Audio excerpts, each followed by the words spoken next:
The penthouse of Sterling Tower in Seattle was a monument to everything I had built from nothing. Floor-to-ceiling windows stretched across the entire eastern wall, offering a panoramic view of Puget Sound and the sprawling tech empire I had conquered through sheer force of will and a ruthless disregard for anyone who stood in my path. The Italian marble floors gleamed under the soft glow of custom-designed chandeliers that had cost more than most people's homes. The walls were adorned with original cybersecurity concept art and the first servers that had powered my company's rise.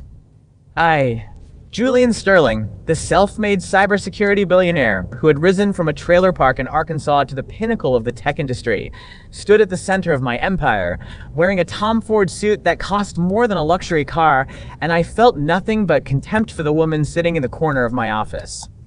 My wife, Dr. Charlotte Vance, was reading a technical paper. She was always reading or coding or running simulations or doing something mundane and academic that reminded me of where she came from. She was a junior cybersecurity researcher at Sterling Shield, the daughter of a high school math teacher and a librarian, a woman who had grown up in a modest home in Ohio. My venture capital firm had insisted on this marriage 14 years ago as a condition of their investment. They wanted someone intellectually grounded to balance my erratic nature. I had agreed, but I had resented it every single day. She was a constant reminder that I had sold part of my soul to build my company. Charlotte was beautiful in a quiet, unassuming way. Her auburn hair was always pulled back in a simple ponytail. Her green eyes were warm and intelligent. But she wore no makeup, no designer labels, no expensive jewelry. She was content to exist in the background, to be a quiet, supportive wife who never made waves. I despised her for it. She had no ambition, no drive, no desire to be anything other than a researcher. She was the anchor that was holding me back, a reminder of my compromises. I had been seeing someone else for 5 years. Penelope Ashford, a glamorous tech streamer with millions of followers, was everything Charlotte wasn't. She was sharp, ruthless, and exquisitely beautiful. She wore designer gowns like they were pajamas and had an audience that worshipped her every move. She was also the woman who had been feeding me intelligence about my rivals, helping me position myself as the king of cybersecurity. Tonight, I was going to end it and I was going to divorce Charlotte and marry Penelope. I had already drafted the papers that I had already transferred our joint assets into my name. Charlotte would walk away with nothing but the clothes on her back. IT was the least she deserved for being such a pathetic excuse for a wife. I walked toward her, my footsteps echoing against the marble floor. Charlotte looked up from her paper, her expression calm, serene, infuriating. "Julian, dinner will be ready in 20 minutes. I made your favorite, filet mignon with truffle butter." "I'm not hungry," I said coldly. "Put the paper down. We need to talk." She closed the paper obediently, as she always did. I stood over her, looking down with all the contempt I could muster. "Charlotte, this marriage has been a mistake," I said. "I never wanted to marry you to you're a burden, a liability, a constant reminder of my biggest failure. I've met someone else, someone who actually belongs in my world, and I'm filing for divorce. You have 72 hours to pack your things and leave. I've already had the lawyers prepare the papers. Sign them, and you can go quietly." Charlotte stared at me. Her expression was unreadable. No tears, no shock, just a strange, unsettling calm. "Julian," she said, her voice quiet but steady. "Do you know why the venture capital firm insisted on me? Do you know why I was chosen for this marriage?" "Because you were cheap and malleable," I said dismissively. "You were a way to make the investors feel like I was grounded. You were nothing more than a prop." Charlotte nodded slowly. She reached into her bag and pulled out a simple leather-bound folder, something I had never seen before. She placed it on the coffee table in front of her. "Julian," she said, "I'm not just a junior researcher. My mother was Dr. Evelyn Hart, the Turing Award-winning computer scientist who developed the foundational encryption algorithms that power every single product Sterling Shield has released in the past decade. The algorithms that have generated 99% of your revenue. The algorithms that are worth over $60 billion that I inherited her research, her code, her patents, her life's work. I hold the exclusive rights to the core technology that your entire company is built on. My blood turned to ice and I stared at her, my mind reeling. The encryption algorithms were the foundation of Sterling's Shield. They were the reason we had beaten every competitor, the reason I had become the dominant force in cybersecurity, that if it belonged to her... That's impossible, I said. I have the paperwork. I bought the patents from the estate. I have the signatures. I have... You bought a shell, Charlotte said calmly. My mother knew the risks of selling her life's work to a corporation. She structured the patents so that they could only be transferred with my explicit written consent. You never got my consent. You never even asked. You assumed I was just a simple researcher who didn't understand business. You were wrong. She stood up. Her posture was different now, confident, commanding. The woman I had dismissed as a simple researcher suddenly seemed like the genius she should have been. I have the divorce papers here, she said, pulling a thick folder from her bag. I've already had my lawyers draft them. You will receive no settlement. You will receive no alimony. You will vacate this penthouse by midnight tonight, and you will never contact me again. If you try to fight me, I will revoke your license to use my mother's encryption algorithms. Without them, your company is worth exactly zero. The investors will abandon you. The board will fire you. You'll be left with nothing but lawsuits, criminal investigations, and bankruptcy. I grabbed the papers. My hands were trembling. Did I scan them? Searching for a loophole, a mistake, anything. But the documents were ironclad. They were written by the best intellectual property lawyers in the country. Charlotte, please, I said, my voice cracking. This is insane. Did I didn't know who your mother was. Did I made a mistake? I was a fool. Please, give me another chance and I'll make it up to you. I'll be a better husband, She cut me off with a dismissive wave. You had 14 years to be a better husband. Julian Point 14 years to see me, to appreciate me, to love me. You chose to ignore me. You chose to belittle me. You chose to treat me like a servant, and now you get to live with the consequences of those choices. I don't need your apologies. I don't need your love. I don't need anything from you. I'm free. And you are destroyed. She walked to the door. She didn't look back. You have until midnight, Julian.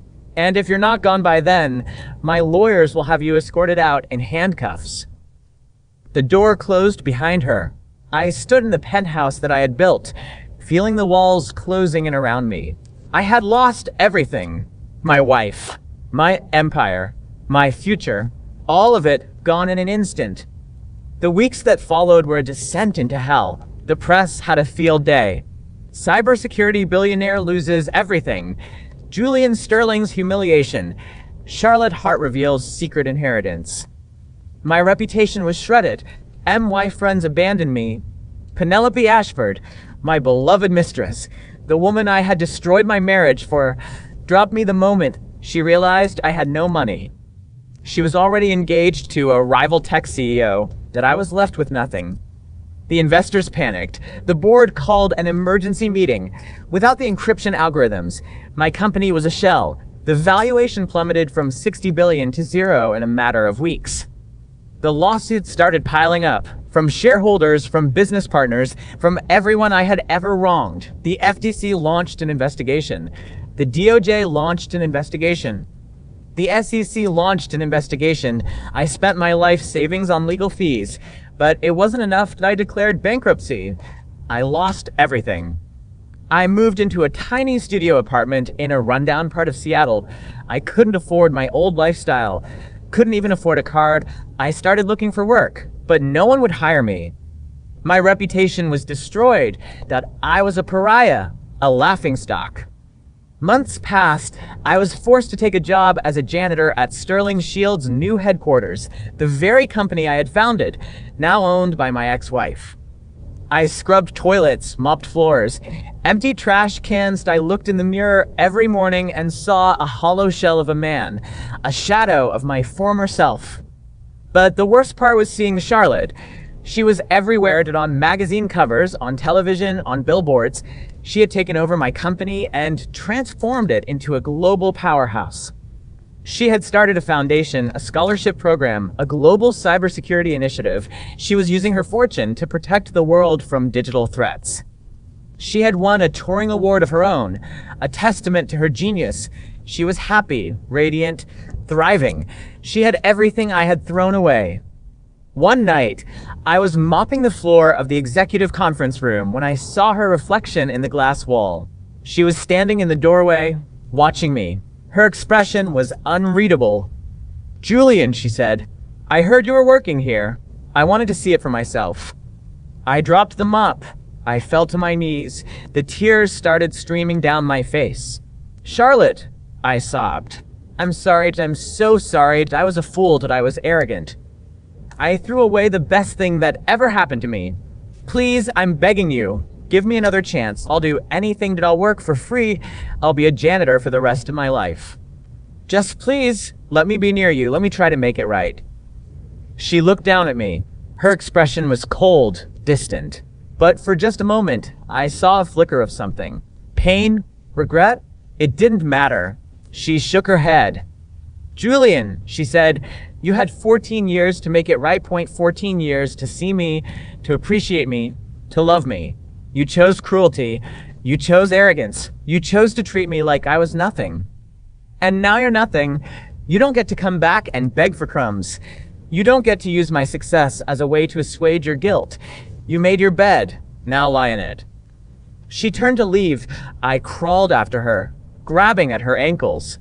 "Please, Charlotte, please. I'll do anything. I'll spend the rest of my life making it up to you. I love you. I always loved you. I was just too stupid to realize it." She stopped. She looked down at me one last time. Her eyes were filled with a cold, final emptiness.